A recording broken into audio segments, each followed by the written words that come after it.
Alright kids, what's going on? I'm here to do a non-spoiler review of Kong Skull Island. I want to talk about it. I have things to say. I've seen it twice now already. I leap out to that theater for Kong, man. We see him leap around in this movie too. It's pretty cool. So non-spoiler review though. I'm not going to spoil anything that you wouldn't see in the trailers or in the marketing or wouldn't already know going into Kong Skull Island. I won't spoil anything that you see in the movie. This is just going to be my strict kind of, this is what I generally think. Do I recommend it to people? Is it worth seeing kind of video? So let me answer those questions up front. Did I enjoy it? Well, as I said, I saw it twice, so I'll break down both experiences for you. The first time, when I went in, I was with friends, and I was with people who were like they're film students and everything, and everybody had seen the reviews for this movie and read up on it and knew about the post-credit scene and just I don't think that's a spoiler. There is a post-credit scene. I won't tell you what it is, but stay. But my friends knew about it already and had watched it prior to fucking seeing the movie. And I'm sure a lot of you listening who even haven't seen the film yet have seen that post-credit scene online because it leaked so early, because there were early screenings and reviews and everything. And that first viewing on the opening night for me was just wrought with my friends just going, I heard this and I heard that. And whatever, they can look up whatever they want. I don't really care. But it totally made just this, it totally forced me into this corner while watching the movie of every frame I was formulating my opinion of the film while also trying to watch it. And that's no good, man. I mean, you kind of do that by necessity. But at the same time, it's not the way you're supposed to enjoy an entertainment. And that's the thing about this particular Kong movie. This is a piece of spectacle popcorn entertainment, my dear boy. This is a film that is meant to be experienced and enjoyed. It's meant to be a sort of 2-hour-long shot of dopamine right to the eyes. It's supposed to be a spectacle, befitting of the Kongs of old, especially 33. It's escapist entertainment at its finest, fantasy. And I didn't let it take me on the fantasy. I didn't let it whimsically take me off to this dream world and let it engross me in its own little dreamland. And I'm not saying I didn't enjoy it, but I was so preoccupied with formulating my opinion on it that I didn't give it a chance to do that. And I sort of clinically admired the elements of it that I thought successfully did that, even if I didn't like go ooh and ah at it. But I did definitely look at the same elements that I did the first time, where I was like, okay, this is appropriately awe-inspiring, I guess, for a King Kong movie. And then the second time, those elements I was like, ooh, and I was like, ah. And then later there was running and screaming. No, not to quote The Lost World. But then everything else around it, all the stuff that the first time I thought was kind of clunky and awkward, because there was a lot of stuff that first time, because I was putting it through that lens, that I was just sort of like, oh, I don't know if this really works. This kind of feels like a movie as opposed to a real thing that's happening. And I mean, it is a movie, but you want the film to feel like you're getting a snippet of a real thing that happened, or at least a thing that the film is convincing you is happening. That's what we're talking about with the escapist fantasy here, kids. It's very important to this sort of King Kong type of thing we're dealing with here. So that second time, though, I wasn't so concerned with formulating my opinion. I had it already. And clinically, I had decided that this film was better than The Last Godzilla, a fun ride. It had a lot of good elements in it, but overall, it has a lot of stretches in it that are clunky and awkward, and I hope that Legendary gets over that at some point and makes something that's completely just mind-blowingly good, because this is solid, but there are so many parts where I'm just going, they're not sure what to do here. And again, that was my first experience, and I walked, and that was my opinion going in the second time. And then I let it ooh and ah me, like I said. And all the stuff that I admired about it the first time for doing that, the second time, and really felt that way about it, that kind of made me go, okay, well, maybe this movie is better than I let it make me think it was the first time. So that's at like the 30-minute mark, let's say, when this is going through my head. And then after that, this is about when you're on the island and we're sort of in the midst of the conflict, so to speak. Is when, I sort of decided, well, maybe this movie is more of a overall enjoyable escapist fantasy than I gave it credit for. And then I was sort of taken on an adventure for 2 hours, and I was laughing and smiling and cringing when I was supposed to cringe. It is a monster movie after all. You're supposed to cringe at some points because you're supposed to go, I don't know if that's scary. Even if I'm not scared, I maybe should be. I feel like when you watch a giant monster movie, there's a lot of moments where you go, I should think this is terrible, but I love watching it. Like, there's a lot of that in this movie, and I think that's great. That's very classic giant monster fare. And there were very few parts the second time where I really thought, oh, this is clunky and awkward. Definitely still in there. And I will acknowledge that overall, this film is definitely flawed. I still overall would have to say that my first opinion was still valid. That Legendary really needs to sort of get a clearer direction of what these things are supposed to feel like, and be a little more confident about what they're making. Because there are some moments where they don't feel sure, and I don't feel sure about what I'm supposed to be taking away from the film. And if the film is so sure about what it's trying to say. Mostly in terms of the connections between, the grandstanding monster mythos and the current human story. And that was a struggle of 2014, as we discussed in previous videos and podcasts. And it's not nearly as problematic in this one. I mean, simply because the mythos of Kong is so much simpler than the mythos of Godzilla, and so much more well-known and iconic. So it's that isn't nearly as much of a problem.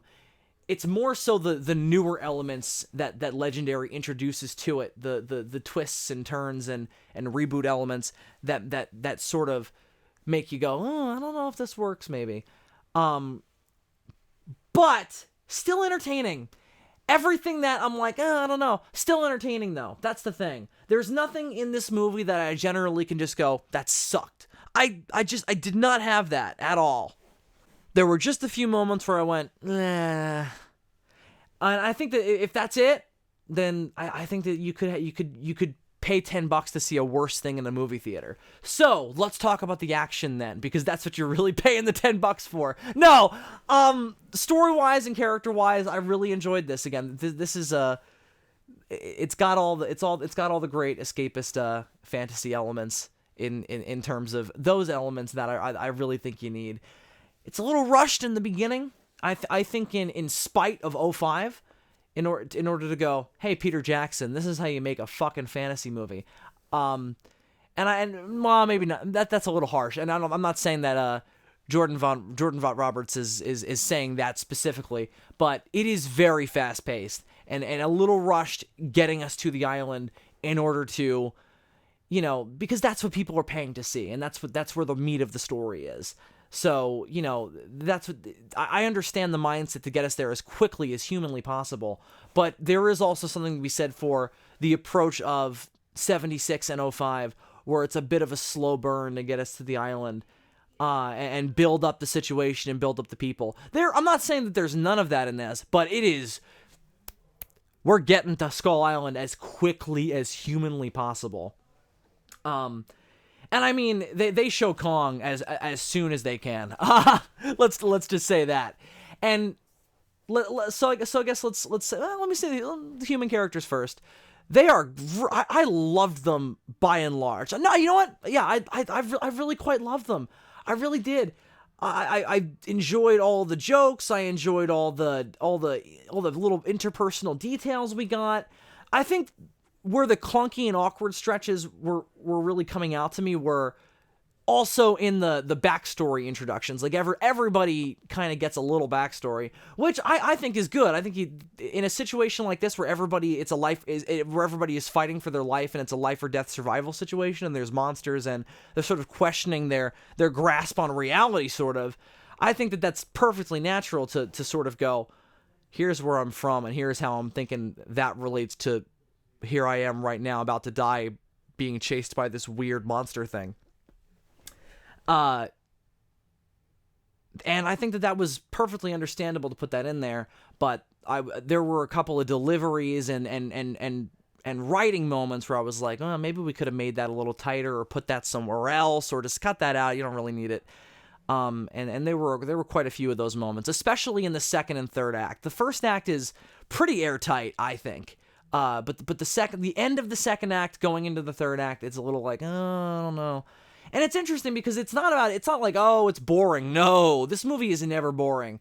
It's just, it's the first time I did actually think there was a stretch of it that was a little boring in the second act. It had a little bit of the second act blues for me, in between action sequences, but not the second time. There's a lot going on in that little stretch there that is establishing, how everybody's relating to each other and the island, after being on it for a little bit. So. And there's a lot of mythos in that little middle bit there as well to connect the introduction of Skull Island to the conclusion of our time there in the third act.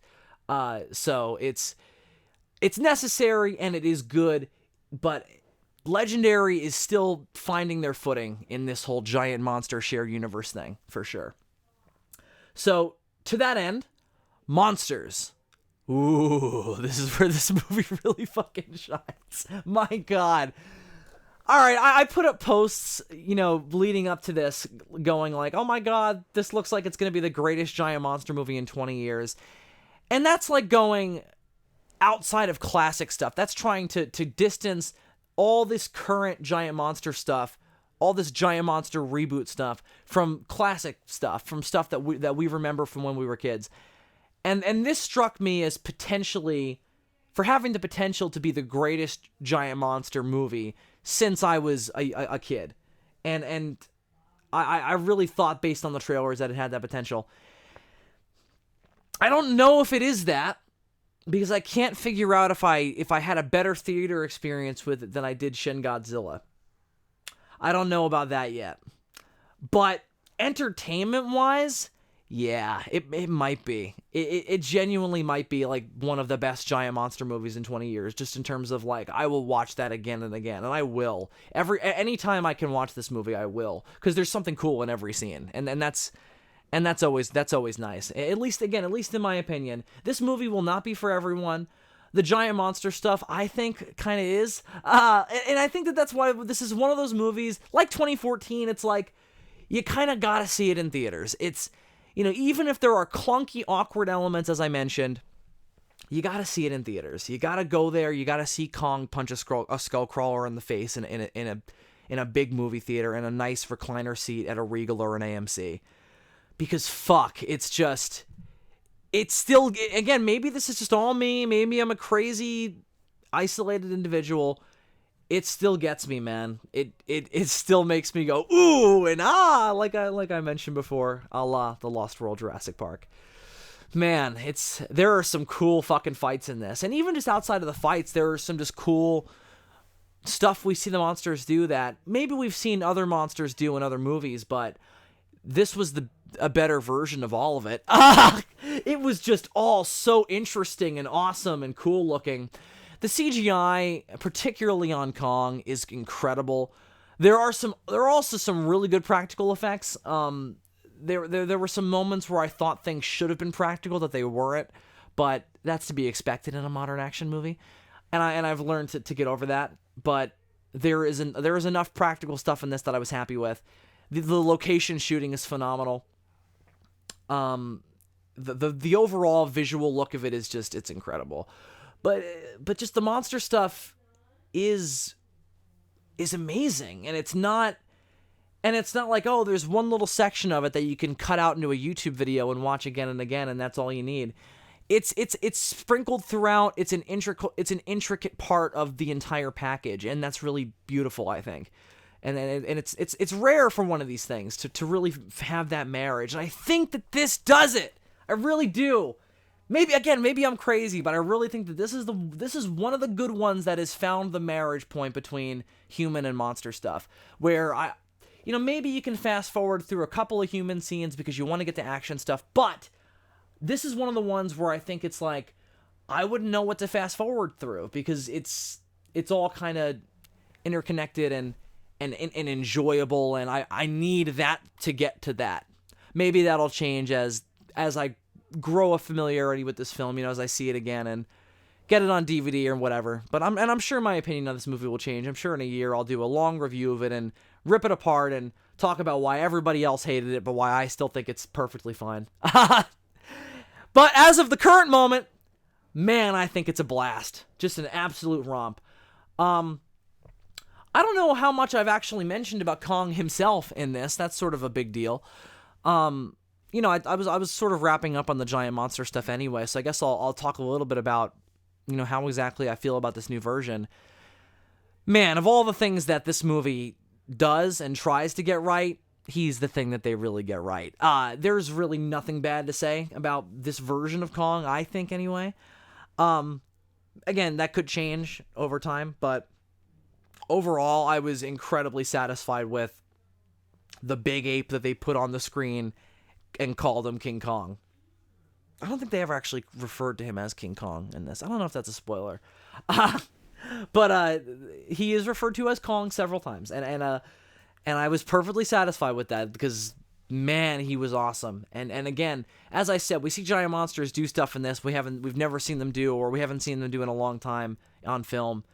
And he in particular was pretty impressive for that. You go for Kong alone, man. All the other stuff is good. He is astounding, in my opinion. I was blown away. I want frames of every image of Kong from this movie put on my walls, and just to look at them over and over again because they're so gorgeous and interesting and cool looking and visually engaging. Just awesome stuff. If you are a giant monster aficionado, you must see this in a movie theater. I don't think you'll be disappointed. It's really quite a romp. So again, that's just my own 2 cents. You can take it for what it's worth if you have any interest at all in my opinions. But I really dug it. I thought it was better than Ghostbusters 2. So all in all, that is going to be my review of Kong Skull Island. We'll talk more about it on the next episode of the Sons of Sarazawa podcast. I hope to see you there. Well, I won't see you because we're going to record it in advance and you won't be there and you will have nothing to do with it. We'll record the 4 of us talking about Kong Skull Island. We'll put it up on the internet and then you guys can make of it what you will. But we'll have a damn good time doing it, and we hope you will have a damn good time listening to it. So I'll see you then, kids. Zazubaar out.